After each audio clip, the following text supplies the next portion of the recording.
Good morning সবাইকে। সকালবেলা চা বসিয়েছি, দুধ চা। কেউ নেই, আমি একাই খাবো। চায়ে ফুট ধরে গেছে অলরেডি। এই সকালবেলা বৃষ্টির দিনে একটু গরম গরম চা না হলে চলে? কার কার এরকম আমার মতো চা না হলে চলে? চা চা না হলে চলে না, সরি, চা চাই, এরকম কার কার অবস্থা বলবে। আর চা ভালোবাসে না আমাদের বাঙালিরা খুব কমই আছে হয়তো। সকালবেলা এই যত গরমই পড়ুক আর যত ঠান্ডাই পড়ুক, বৃষ্টিই হোক, যাই হোক, বেশিরভাগই আমারই মতো মনে হয় চা চাই। চা হয়ে গেছে, নামাবো এবার। কে খাবে চলে এসো। ফুট ধরেছে টুকটুক টুকটুক করে।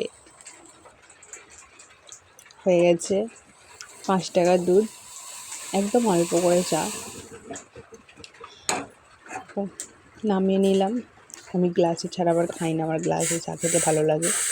তবু আমি আবার গরম চা খেতে পারি না, হালকা হালকা গরম থাকবে। হয়ে গেল সকালবেলা চা আর একটা কি দুটো বিস্কুট, ব্যাস। আমাদের এতেই এখন সারাদিন চলে গেল একবেলা।